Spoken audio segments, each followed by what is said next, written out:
are these podcasts? WATP. You should get a job, Opie.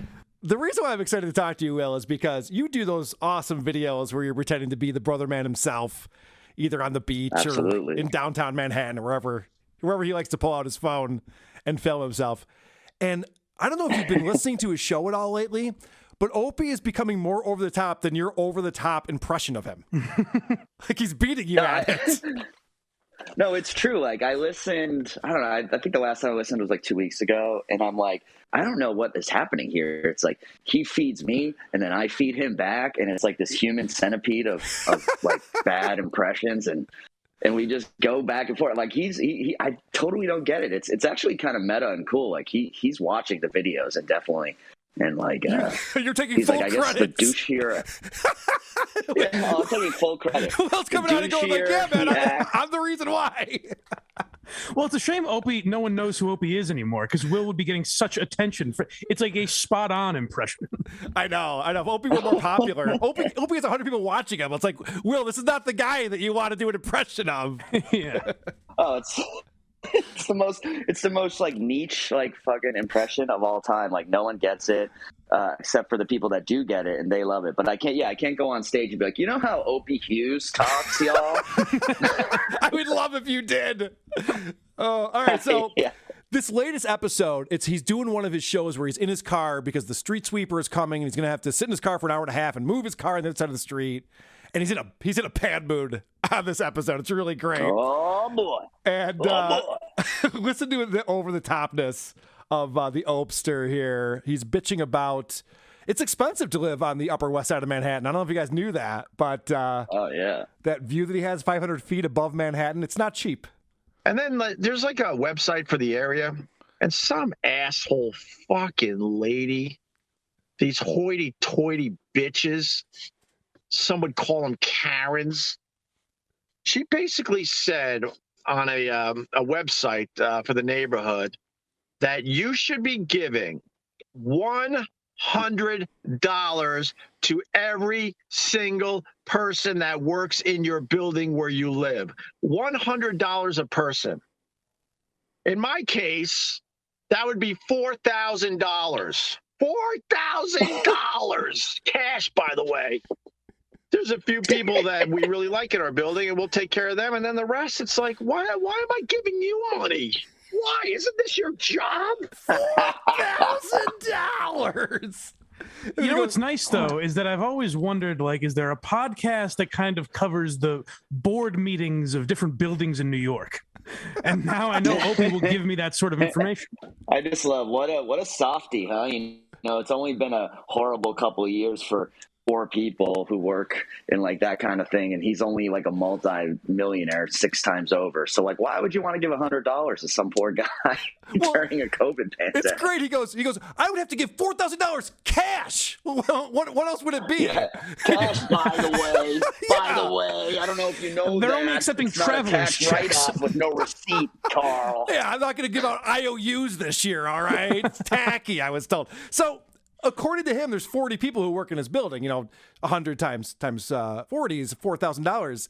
So there's more people working in his building than watching his live stream. I don't think this is going to work out over the long run for him. A $100 bill should have a QR code for Opie's podcast on it, and then he'll do it. Then he'll be like, you know what? It's a pretty sweet idea. Get the listeners. And also, I want to point out where he lives is an expensive place to live. So $4,000 is probably reasonable for millionaires who live there because, as Dick Masterson likes to point out, millionaires mean you make over $1 million a year, not that you just have $1 million in the bank.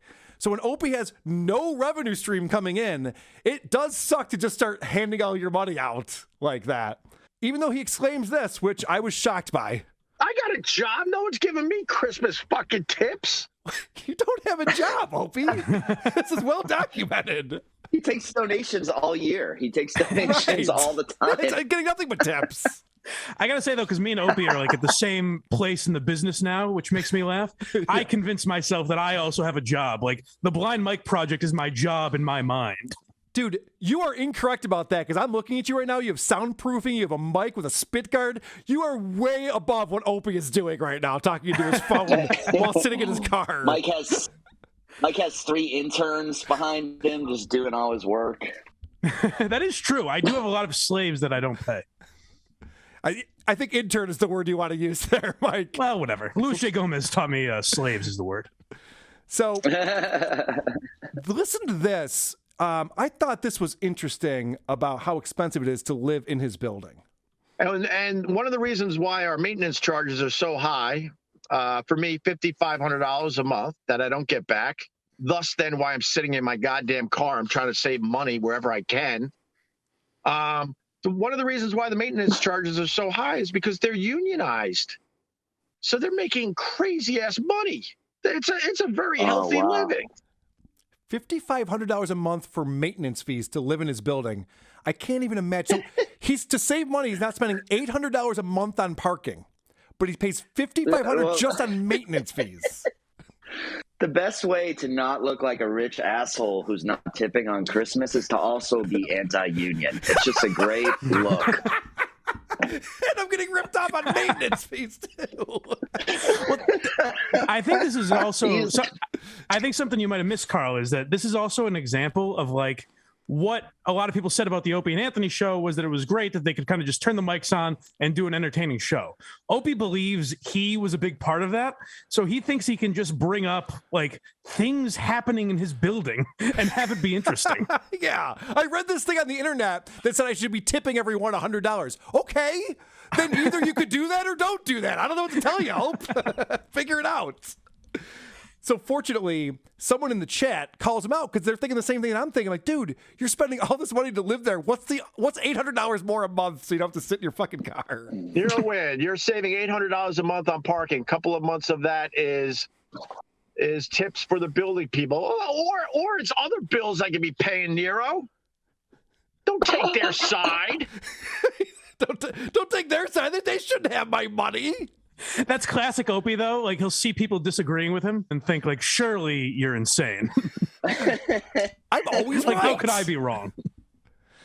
Now, this is great because he talks about how not only does he have to give them money, but he has to, like, put it in a card and fill out a card to people. And what a pain in the ass that is. Then he gets a little racist here. The next thing you know, you're writing their name. Half these names you can't even pronounce. So not a lot of white people working in that building, I imagine, is what he's trying to say there. It's a hot take for a guy who's lived in New York for 20 years. Yeah, no shit. Well, it reminded me of back when Carl Ruiz was opening up his restaurant, La Cubana. Opie would go in there and harass the employees that worked for his friend Carl. And it reminded me, here's a clip that I'm going to play from that when he was calling some woman in there who, by the way, was not Mexican or Spanish. He was calling her Ola. Who did? This girl right here who says she works here and doesn't know how to get into the place. Hola. No, don't start messing with that. I'm just saying hola. Hola. Hey, Trump. Oh, shit. Sorry. Oh, Jesus. I got LASIK 15 years ago. I might need a touch-up. I'll give you a fucking touch-up. I thought she was an hola. What's wrong with you, Opie? I really thought she was an hola. I thought she was an Ola. And then Opie at the end of that episode, at the end of the episode, he revisits that hilarious joke. And a hula hoop. And sorry about the hola. That was the hola, right? Just let it go. Just let it go. You can't do it. You can't do it. You can't. Why, man? I was trying to say sorry. So I just think that's funny because Opie is racist in a lot different ways than what Anthony gets accused of nonstop by Opie. Right. Oh, yeah. And I love that the way Opie talks is like I am going to hammer home this new catchphrase that I will demand sticks. Everything he says he wants on a t-shirt eventually. He has a t-shirt on his website that just says "Hi Doggy" on it. He's like, everything's a catchphrase. What are you talking about, Mike? It's Ola, dude. When I see him, I'll be like, Ola, Brotherman, Ola. It's like, it's cool. I named my dog Ola, and my kid's got a hamster named Ola, and I'm gonna give Ola $100 for Christmas. I don't want to. It's not a tax write-off. And then he still calls Anthony racist, by the way. Yeah. Like when he goes on his little Anthony rants, he's like, I just couldn't stand his racism. Oh, he says it all the like, time. Opie, you are inherently racist. He says it all the time. I know. All right, so then Opie goes into, he does, I don't know if you've heard this before, Will, you're a stand-up. He does a mean 6 minutes on checking out at stores these days. Apparently there's a lot of steps now. You can't just pay and leave. So I just pulled a little bit of this because, this is funny stuff. And then they look at me all annoyed. Phone number. I'm like, yeah, no. Well, then I don't know how to ring you up, they say. What are you talking about? You don't know how to ring me up. I'm like, and then I have to go, my number is private. And then they go, email. I'm like, if I'm not giving you the phone number, why would I give you my email? And then they get annoyed, like you're insulting them. I'm like, look, the reason I don't give you the phone number or the email is because my tiny little, it's this big. This is my mailbox in the building. I have 2 of them because of this. It's this big. You shove it with all your dumb flyers and garbage. All right. Does Opie know what email and mail are, that they're 2 very different things? He's got 2 mailboxes. That's my favorite takeaway from it. He's like, I get so much fucking mail. Also, do you think he's looking at a picture of him with Bill Burr as he steals a bit Burr did like 10 years ago? So it's ridiculous to me that he says after that hilarious bit, he goes, one time I was tricked into giving out my phone number, and then I just started getting all this junk mail, which try to figure out how that works. I have no idea. But it's hilarious to me that as he's talking about how he doesn't want to tip people who work in his building, he also says this. Next thing you know, my mailbox was filled with all their shit. So I just throw it on the floor in the mailroom in my building. It bothers people, but I'm like, look, this is all junk mail. Stop putting it in my mailbox. I don't know what to tell you. I'm not going to find. And then they have a little slot. It's like this big where you could shove all your junk mail into it, but it's always filled because everybody else is doing the same thing. So I just leave it on the floor. I'm like, you do something with this. I'm done with this crap. So maybe Opie should be tipping his neighbors too. Jesus Christ. What an asshole. It's sad to hear Opie just become the nosy neighbor. Yeah. Yeah, he's just the guy who's there all day, every day. Moving his car around, leaving garbage all over the floor. I guarantee you Opie signed up for one of those like win a free pickup truck raffles you see at like the bank, and that's why he's got so much junk mail. You're right. It's not because he gave his phone number out one time when he was at Old Navy. That's not why he's getting so much junk mail. He's like, We're going to find this motherfucker's house. yeah. He lives in a really nice building. This is a top-notch building on the Upper West Side. He's, there's all these people who work there. This guy's going to his 2 mailboxes, pulling out mail, and just chucking it on the floor. What a fucking asshole. Yeah. It's like Al Pacino's coming in later that day, like, what's with all this fucking mail everywhere? Al Pacino's slipping Bunch of on savages in this building. And this is the stuff that Opie admits on his show. Who knows what he's actually doing that he's not admitting to? And this is the amazing thing, is this is kind of what you saw Fez become, of the great Ron and Fez show, rest in peace.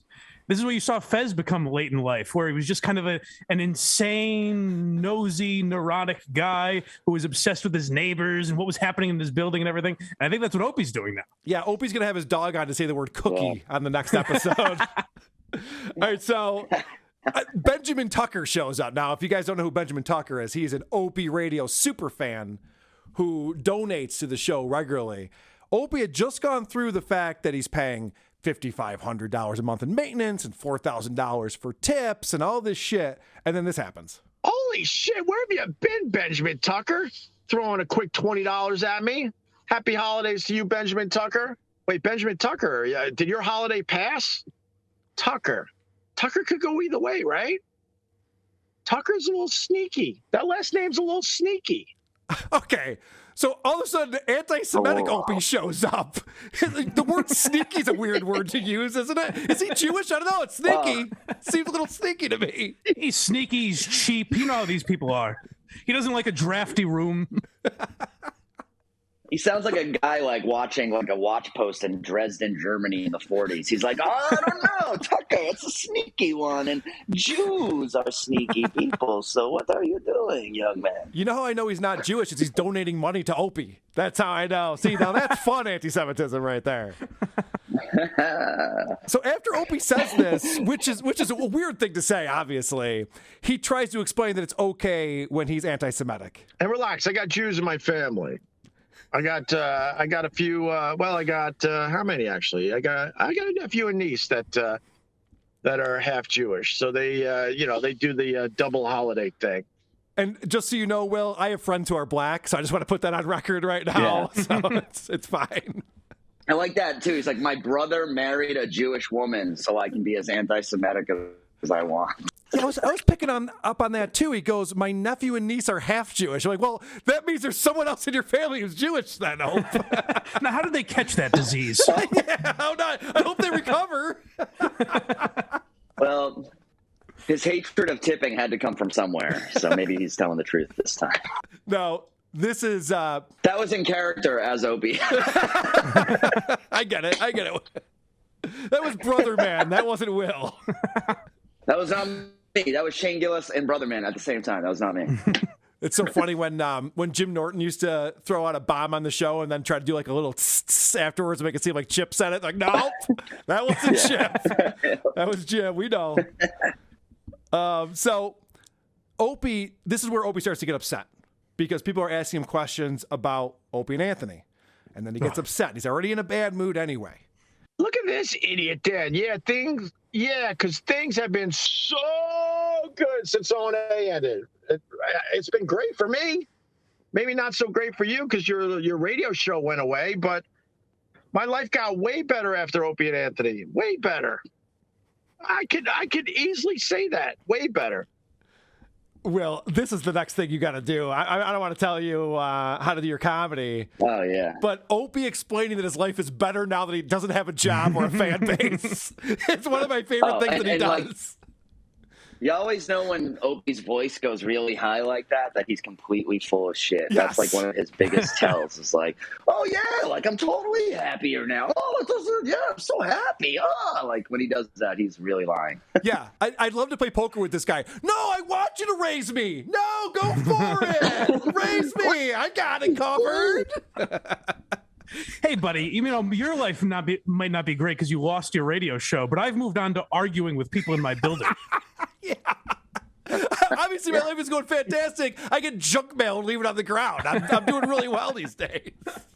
So this escalates from there because Opie claims, now I think he catches himself as soon as he says it, but he claims that his current show is a success. That's not my word. All right, that'd be a word I'd use sarcastically to goof on him. This is the word that he actually uses. None of you work well by yourselves, but together you all worked great. Okay, so what does that mean? I'm not allowed to move on with my life? I know what I'm doing now it has success. It doesn't have Opie and Anthony's success, but what it has is my own happiness. Okay, so that was a quick backtrack there. He goes, I have success, and by that I mean I'm not as miserable as I used to be. Well, that's... And he clearly is, by the way. Right, as he's yelling at random nobodies on the internet. I'm so happy. Yeah, he sounds like a guy who like broke up with a girl and he's like, I don't miss her. I'm totally happier now. I got so much time to play Xbox. Life is good. I don't mind jerking off. It's better. It's sad because, like, say what you want about Jim and Sam or Anthony's show, but like they'll talk about Opie when he comes up and does something stupid, maybe, or Jim and Sam won't, but Anthony will. But like they don't obsess on when people ask about the old days the way Opie does. And he claims to be the one that has moved on. Yet, God forbid someone sneezes the word Opie and Anthony near him. He has to address it. Yeah, I'm glad you brought that up because in this clip I'm about to play, he does explain that he's not to a point in his life where he can remember those days fondly yet. And try to remember the past fondly. I'm not there yet, but I'm trying. I'm trying really hard. But I really, really like what I do now. I like turning on a live stream and just fucking around. I love it. I love the fact there's no pressure. I love the fact there's no one telling me what's working and what's not. What do you mean? I'm right here, Hope. What do you mean no one's telling you? I take offense to that. We've been trying. That's a weird tone. Isn't He's it? using a weird tone. He kind of sounds like he's in therapy. Like, you know what I mean? He's like, I'm working on it. I'm not there yet. Oh, yeah. What are you, okay. You have PTSD.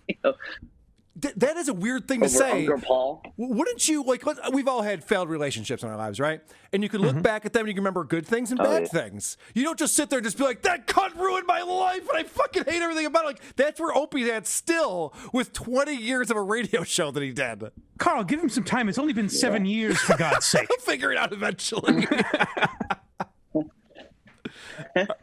And what I love is when somebody in the chat tells Opie that his show is good, he immediately clings to this and thinks that, yeah, this guy gets it. Aaron Lee, listening to Opie rant in his car for an hour is better than anything anyone else is doing. I would say so. I flip around the radio dial. I've checked out podcasts. No one's really doing anything that special and different out there. What an insane thing to say when someone compliments you. If someone was like, Carl, your show is the best podcast. I'm like, all right, look, it's not Joe Rogan talking to Dr. Peter McCullough for 3 hours or Tim Pool going to blows with Ari the Rugged Man. But thank you. I appreciate that. Right. This fucking guy's just like, yeah, I know. It's the best show on the internet. What an idiot. Also, the arrogance to think no one is doing anything interesting. Opie, there's literally a million podcasts. Yeah, not one of them has come up with a unique angle. No, he said he listened to the podcast and he knows this for a fact. He's the only one doing anything good. As he's sitting in his car waiting for a street sweeper to come. He is the only one doing that, though. He's the only one saying, hey, look at that car go by. Well, there might be a couple other guys doing that who probably actually have more viewers. It's possible. Right. They're on their way up. All right, this is more stuff for the Brotherman character. This is Opie losing it on someone. Earlier, Opie said that Opie and Anthony ended before the show was over. He goes, Anthony is the person who ended that show, but it was over before that even happened. Look at this idiot. Why was it over before Ant got fired? Because Jim and Ant were having fun without you and Ant didn't visit your house? There's way more to it than that, you lunatic. How I judged whether something was working or not was I was the one that had to go and deal with the bosses on a regular basis, and I was the one that knew that we were losing audience share dramatically. If you want the real answer, you dummy. What a way to react to somebody who's just like, yeah, it seemed like, near the end of that run, the other two guys on the show were still having fun, and you were the one who was miserable. What, you fucking dummy, you lunatic? It's also a narrative that Opie has put out there since Opie and Anthony ended. This narrative he's just concocted that nobody liked the show at the end. It's like, I listened. It was enjoyable. I remember when Anthony got fired, they were doing that apology clock, which was kind of at the start of all this cancel culture stuff. It was somewhat interesting, at least. And we loved Anthony and Jim having fun. But in his mind, that's just so true that everyone hated the show at the end. Yeah. And he goes on to talk more about that. Tell me, does this sound like a guy who's telling the truth right here? There's a real answer, you dummy. And they thought they knew better, so they were pushing me out more and more. And in the end, they didn't know better. They didn't know better. Reformed, you dummy. I like to deal with real facts, real shit. The bosses told me that the show was over before Anthony got let go. That we were losing a lot of our audience share. A lot. It wasn't the same. All right. So I want to explain something that probably goes without explaining, but the bosses told me we were losing audience share. That's a negotiation tactic. And the fact that you would only sign 2-year contracts meant that they had to keep telling you that every couple of years so they want to pay you more money. Now, it could be true, but honestly, I don't think they know, because that's one of the things about SiriusXM. They don't know who's listening in their cars. There's no way for them to track that information. And Opie's probably making that up anyway, because when it went to just him and Jim, they re-signed with Sirius. So Sirius wasn't like, yeah, we're going to kick you guys off the platform anyway. They tried to make it work without Anthony. So how does that make any thank God the fucking funny sense? one's gone. Yeah, I know. How does that make any fucking sense at all? I like the idea too of bosses just going, "Hey, if one of you doesn't get fired, we're still gonna get rid of you." Right. Yeah, but this is the thing that Opie is always lying about. He would always say, like, yeah, you know, the bosses are loving what we're doing lately when they weren't. And then the opposite when they were. It was always us versus them kind of thing that was going on. Yeah. Does that sound like a guy who was happy with his decisions in life? Is that the way that you would react? You know how you know a guy who's happy absolutely. is a guy who's telling you he's been happy for 7 years over and over and over again. That's why you would go immediately to another show that's almost exactly the same as the old show. Like he's like, oh, it stunk. So we just stuck to that format for another 4 years. Yeah, exactly.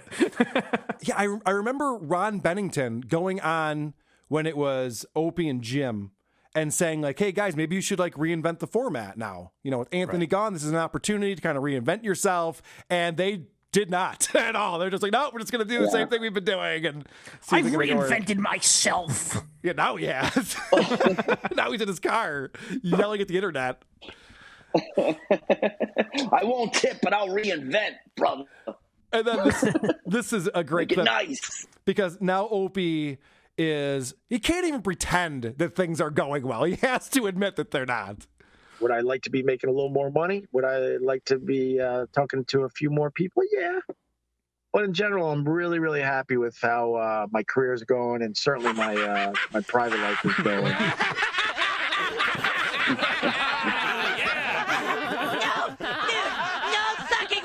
That's one of the things in this episode. He continues to bang this drum of like, my personal life's amazing. I have all these friends. You don't even know about it. No one who behaves like this is having a good life. He's very angry. I love when my favorite thing he does is when he asks himself questions and then answers them. That's one of my favorite Opie modes when he's like, well, do I wish I had thicker hair? Absolutely. Do I wish I wasn't so poor? I'm not poor, but I could be richer. Do I wish my wife had sex with me more? Not really. It tires me out and I sweat a lot. That is a perfect way. If you're going to podcast by yourself, you might as well interview yourself. It is a great way to get around that. The most telling thing, though, about the psychology of Opie is that these clips are indiscernible from clips you play every week about the guy. It's over and over again. He's telling you how happy he is, how the Opie and Anthony show wasn't working. It's like you could be replaying the same clips and I would have no idea. Whatever. That's why it's a hard podcast to listen to, because it's like visiting like your alcoholic uncle who just won't stop talking about the war or the one chick that fucked him over, and you're like, I get it, I know the story. You know what I mean? He I just didn't says even it like that every bitch. week. So For a pack of cigarettes. Yeah, she never came back, Carl. I'll tell you that, and I'm glad. I'm super happy she never. I agree with you, Mike, that it does get repetitive, but this episode particularly, where he got very angry. In fact, it gets to a point where he even apologizes to the guy near the end. He's like, I'm sorry, I got a little angry there when you were bringing up Opie and Anthony. And then he talked about getting invited onto Legion of Skanks. And Really? Yeah, he goes, yeah, I just got an invite to go on Legion of Skanks. He goes, I didn't even respond to Louis J. Gomez, who he calls Louis Gomez. And I mean, that podcast He tried is to buy that. I know, that's the thing. He was looking to invest in Gas Digital, and now he doesn't even respond to emails being invited onto the show. a Legion of Skanks is whatever the amount. I'm assuming. Let's say they have 100,000 listeners. It's a 100. I mean, it's 100,000 times bigger than Opie's podcast. Correct. And that's what's so funny, Mike. I'm glad that's where your mind went too. He goes, I don't need to go on people's podcasts. That's why I don't have people on my podcast, because it doesn't do anything for anyone. If I'm going to say something, I'll just say it on my own show. It doesn't help me at all to go on their show. And all I'm thinking is, do you know how big that show is, Opie? So he does. Ridiculous. He does know how big it is. And I'll tell you what the real reason is, in my opinion. I think that he's afraid that they're going to crush him on that show. He can't. He can't hang. He cannot hang with those three guys. I don't think they would. No, I think that they'd tease him a bit. That's an easy show to bomb on, even when you're funny. They're funny. You know what I mean? You got to really keep up when you're on that show, and he would get eaten alive. That's what I think too. I think that he's too nervous to go on a show. B. He's literally turning into Patrick Michael, saying that I got invited to go on this big show that would help me out and get me exposure, and I'm not going to do it. You're like, dude, then what are you doing? That's kind of the whole point. Try to get on these shows, but he's not even And we're glossing responding. over the fact that he probably was not invited. I bet he was. I bet that's true, because Lewis is a smart guy, And Lewis knows that having Yeah. Opie on his show would get a lot of people tuning in. That's true. I Yeah, know that's a good point. that. All right, one more clip on the Opie show. It starts off with Opie being bitter about people still listening to Opie and Anthony, like up on YouTube or wherever people are posting the old episodes. Sorry, but I'm listening to E-Rock getting drunk right now. All right. I mean, I've been saying this a lot lately, but it's nice to know that people listen to Opie and Anthony every day still, even though the show's been off the air. Man, I don't know, like 8.5 years, I think. But me and Anthony, we don't get paid when you listen to old Opie and Anthony stuff. So, I mean, I guess it's nice, but it's kind of annoying. You got fans that make money off the Opie and Anthony material and not the guys that actually did the material. That's not fair whatsoever. So he thinks he should still be making money off a show he was paid millions and millions of dollars to do. And not for nothing, people listening to Opie and Anthony is an advertisement for Opie. If you had a good product right now, that would be an advertisement for your current. That's why he's pissed. Because he's like, well, no one who likes that show is going to find Opie Radio and enjoy it. So that's not helping me at all. Yeah. He can't get over the fact, like, he's still stuck in, like, the old days. He can't get over the fact that he's not getting paid for it. Yep. He's like, I should be getting a taste. Like, that's the number one thing he's thinking. Like, if someone's listening to the old show, it's like, dude, have you watched YouTube? Like, there's a million things on there that no one's getting paid for. It's like that those days are over, you know? And Opie he's never stuck had in the that rights mode. to that I show. also like how he's like, well, the show's been over for, how long now? Is it 7,422 days? Yeah, I think that's how long it's been. But yeah, Mike, to your point, he actually pulls shows that he does not have the rights to and puts them in his podcast feed, which he does monetize. So this idea that he's not making any money off the old Opie and Anthony show, I'd say he's the only one from that group still trying to do it. And maybe E-Rock, but whatever. E-Rock aside, I think Opie's the only one who's like putting it up on his feed without having any single right to it. It's definitely SiriusXM's property, and he's just like, put this out about Patrice O'Neal and get some clicks. I was going to say, you don't think the Patrice O'Neal estate is getting money for every video he reposts of him? No, I don't. I don't think that I don't think Carl Ruiz's estate's getting a lot of money for the Ruizing t-shirts he's still selling on his website either, but right. I could be wrong. I was going to say, he capitalizes off every death, and he like does big up. He's like, wow, Opie reacts to Vic Henley dying. Who are these podcasts? WATP.